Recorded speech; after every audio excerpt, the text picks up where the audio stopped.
Otitis externa secondary to eczema. So, if you see this picture, the infection of the external ear is termed as otitis externa. So, when this is secondary to eczema in the skin anywhere else in the body, it is called as otitis externa secondary to eczema. Now, the provoking factors. The lesion can be increased because of the following causes: emotional stress, excessive sweating, allergy of any sort, and low humid conditions. The common presentation of the patient will be, it depends whether it is acute or chronic. Usually in the acute state, and both the stated, if you can say, the patient will complain of itching, and in acute state they will be having a mild discharge from the ear. When there is more of crust formation in the external ear, it blocks the external canal, and this results in deafness. Likewise, if it is pus discharge also, that also can block the external auditory canal, leading to deafness.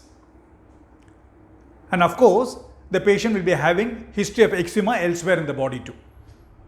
So, on examination, in the acute stage, you will be having mild discharge from the ear, and chronic stage there will be no discharge, but the external auditory canal and the outside skin will be scaly.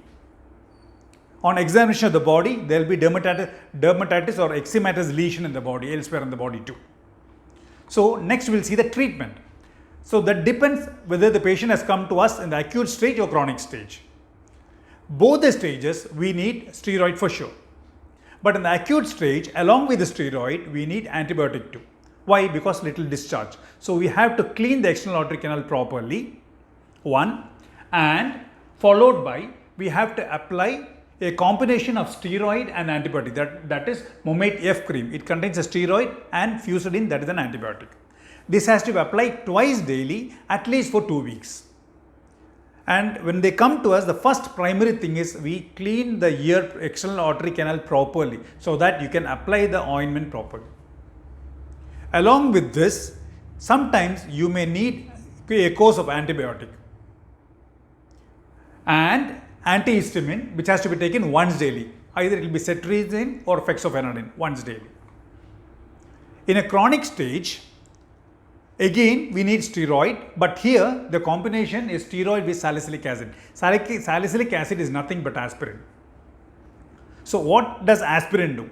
It removes the external skin, and that you have a new skin formation there, reepithelialization, and you have steroid too. So, this chronic stage also, this cream has to be applied twice daily, at least for 2 weeks duration. And along with that, it's better that you take antihistamine tablet once daily. And it is better that you apply 1 or 2 drops of olive oil weekly twice.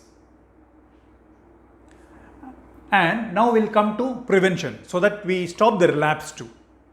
So, the best thing for that is the ear has to be kept moist.